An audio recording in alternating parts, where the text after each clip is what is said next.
ஓம் ஸ்ரீ குருப்யோ நமக. நன்றாக குருவாழ்க, குருவே துணை. பரபிரம்ம ருத்ரகாயத்ரி ஞானசரத்தின் நண்பர்களுக்கு வணக்கங்களும் வாழ்த்துக்களும். அன்பார்ந்த விருச்சிக லக்ன நேயர்களுக்கு இந்த வாரத்திற்கான 7 நாட்களுக்கான பலன் பிப்ரவரி 24 சனிக்கிழமை முதல் மார்ச் 1ஆம் தேதி வெள்ளிக்கிழமை வரை 7 நாட்களுக்கான பலனை பார்ப்போம். 12 லக்னங்களுக்கு தனித்தனியாக பதிவுகள் போடப்பட்டுள்ளன. அதனால நீங்க பிறந்த ராசின்னு போட்டு குழப்பிக்காம நீங்க பிறந்த லக்னம் எதுன்னு உங்க ஜாதகத்துல தெரிவு செய்து கொண்டு இந்த பதிவை பார்த்து பயன்பெறுங்க. இப்போ விருச்சிக லக்னத்துக்கு முதல் நாள் சனிக்கிழமை அன்னைக்கு பிப்ரவரி 24ஆம் தேதி அன்னைக்கு மக நட்சத்திரம் சந்திரன் வந்து சிம்மராசியில போயிட்டு இருக்காரு. இந்த 10ஆம் இடம், நம்மளுக்கு 10ஆம் இடமான தொழில் ஸ்தானத்துல சந்திரன் போறாரு. அது வந்து தொழில்ல இருக்கக்கூடிய ஈடுபாட்டை வளர்த்து கொடுக்கும். அதே மாதிரி ஒரு கௌரவத்தையும் மரியாதையும் நமக்கு சிறப்பையும் கொடுக்கக்கூடிய ஒரு நல்ல ஒரு பாவம். கேதுவனுடைய நட்சத்திரம் என்றாலும் கூட கேதுவும் சந்திரனுடைய நட்சத்திரத்துல பரிவர்த்தனை வாங்கி இருக்கிறதுனால சிறப்பான பலன்கள் தான் இன்னைக்கு நடக்கும். அடுத்த நாள் பிப்ரவரி 25 ஞாயிற்றுக்கிழமை பூரம் நட்சத்திரம். அதே சிம்மராசியில 10ஆம் வீட்டுல சந்திரன் இருக்காரு. சுக்கிரனுடைய நட்சத்திரத்துக்கு மாறிடுறாரு. இப்ப சுக்கிரன் எங்க இருக்காருன்னு பார்த்தா நம்ம லக்னத்துக்கு 3ஆம் இடமான மகர ராசியில சுக்கிரன் கூட செவ்வாயும் சேர்ந்து திருவோண நட்சத்திரத்துல சேர்க்கை பெற்று பலன் தர்றாரு. இப்ப இந்த 3ஆம் இடங்கிறது என்ன அப்படின்னா நம்மளுடைய புதுமையான செயல் திட்டங்கள், ஒரு ரோட்ல இருந்து இன்னொரு ரோட்டுக்கு மாத்துறது, அதே மாதிரி கருவிகளை கையாளுறது, கம்யூனிகேஷன், புதுசா ஒரு தொடர்பை ஏற்படுத்திக்கிறது. அப்ப தொழில் தொடர்பு, ஐடி லைனு, கமிஷன் லைனு, இதுல இருக்கவங்களுக்கு எல்லாமே, மீடியா லைனு, இவங்களுக்கு எல்லாமே சிறப்பை கொடுக்கக்கூடிய நல்ல நாள். சுக்கிரன் வந்து ஆடம்பரமான கிரகம். அதே போல செவ்வாய் அப்படிங்கிறது நம்ம லக்னாதிபதி. அதனால எழுச்சி மிகுந்த நாளாக இருக்கும். உணர்ச்சி வசப்படாமல் கொஞ்சம் போய்க்கணும்.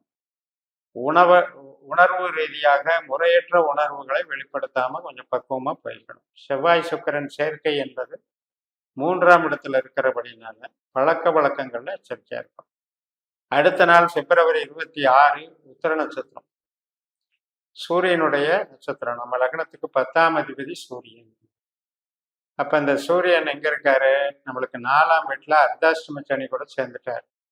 சனி சூரியனும் ஒரே நட்சத்திரத்துல, சதய நட்சத்திரத்துல சேர்ந்து இருக்காங்க.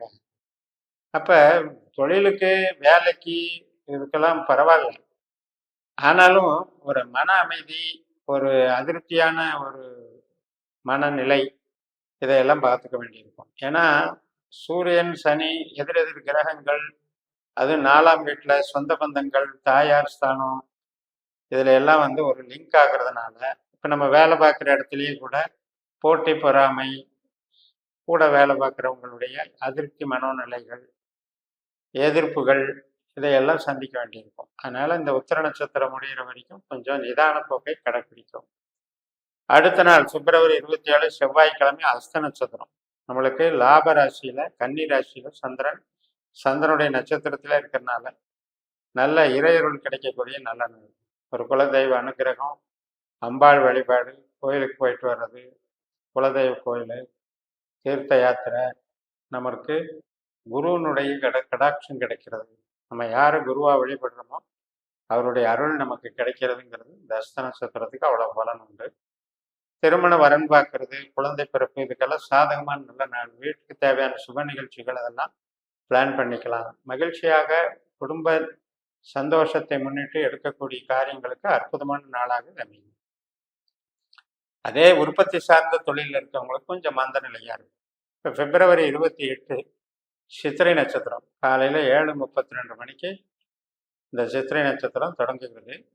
2 பாதம் கன்னியிலையும் 2 பாதம் துலாத்திலையும் இருந்தாலும் கூட செவ்வாய் நமக்கு 3ஆம் இடத்துல, சித்திரை நட்சத்திரத்தின் அதிபதியான செவ்வாய் மகர ராசியில 3ஆம் இடத்துல உச்சம் பெற்று பலமா இருக்காரு. கூட சுக்கிரனும் சேர்ந்திருக்காருங்கிறதுனால தைரியமா காரியங்களை எடுத்து செய்யறது, புதிய நபர்களை சந்திச்சு அடுத்தடுத்த செயல் திட்டங்களை வெற்றிக்கு கொண்டு போறது, இதெல்லாம் நல்லா நடக்கும். அங்கீகாரம் கிடைக்கும், பாராட்டு கிடைக்கும். நமக்கு வந்து ஒரு புதிய சூழல், புதிய ஒரு வளர்ச்சி கிடைக்கும். இப்போ மேல் படிப்பு படிக்கிறது, ஆராய்ச்சி கல்வி, வெளிநாட்டு கல்வி, இதுக்கெல்லாம் கூட சாதகமாக அமையக்கூடிய நல்ல நாளாக அமைகிறது. மறுநாள் பிப்ரவரி 29 வியாழக்கிழமை சுவாதி நட்சத்திரம். நம்ம லக்னத்துக்கு 12ஆம் இடமான துலா ராசியில சந்திரன் வந்துடுறாரு.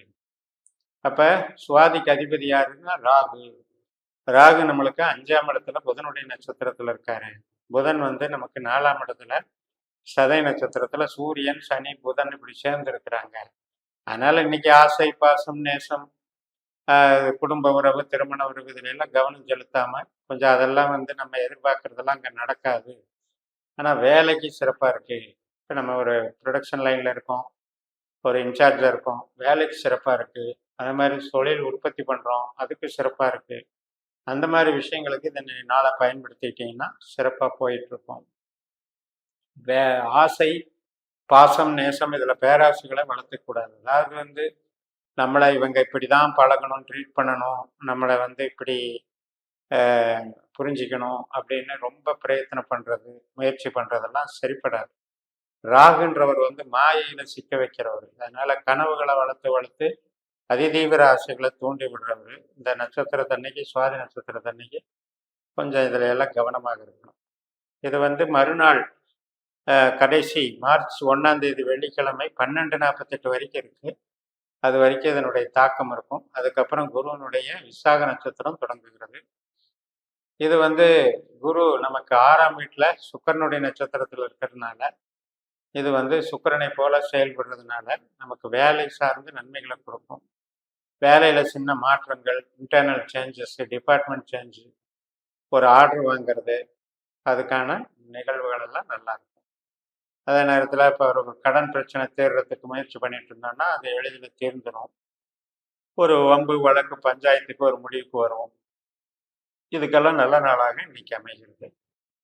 அதாவது நமக்கு இன்றைய பொதுவாக இந்த வாரத்துல லக்னாதிபதி செவ்வாய் அப்படிங்கிறவர் பலமா இருக்கார். அதனால நம்ம எடுக்கக்கூடிய முயற்சிகள் முழு முயற்சியாகவும், முழு மனசோடையும், முழு அறிவோடையும் நம்ம ஈடுபட்டு அதை ஆற்றலை வெளிப்படுத்தி வெற்றி காணக்கிறதுக்கு நல்லா பயன்படுங்கிறது இந்த நம்மளுடைய ஜாதக பலன்கள்லயே வந்து நமக்கு நடக்கக்கூடிய திசா புத்திகள் கொஞ்சம் மோசமாக இருந்தா கூட இந்த வாரத்துல இது வந்து பலனை வந்து நமக்கு காப்பாற்றி கொடுக்கும். கடைசி சுவாதி நட்சத்திரம், விசாக நட்சத்திரம், அது வந்து 12ல சந்திரன் போறதுல செலவுகளை கொஞ்சம் சிக்கனப்படுத்திக்கிட்டீங்கன்னா போதும். மற்றபடி இந்த வாரம் முழுக்க நன்மையான பலன்கள் தான் நடைபெறும். உங்களுடைய ஜனன ஜாதகத்துல இன்னும் டீப்பா நம்ம பலன் தெரியணும்னா நம்ம வந்து பாஸ்கரா அஸ்ட்ராலஜி சிஸ்டம் அப்படிங்கிறதுல உபநட்சத்திரங்களை பாவ கொடுப்பனைகளாக கண்டுபிடித்து பலன் பார்க்குற முறையில் தெரிஞ்சுக்கிட்டு நீங்கள் இந்த ஜோதிடத்தில் வெற்றி காணுங்கள் என்று கூறி நிறைவு செய்கிறேன். இந்த சேனலை சப்ஸ்கிரைப் பண்ணி ஷேர் பண்ணுங்கள். உங்கள் தனிப்பட்ட ஜாதக பலாபலன்களை என்னுடைய வாட்ஸ்அப் நம்பரில் தொடர்பு கொண்டு பலன் பெறுங்கள். உங்களிடமிருந்து விடைபெறுகிறேன். உங்கள் JMS. நன்றி, வணக்கம்.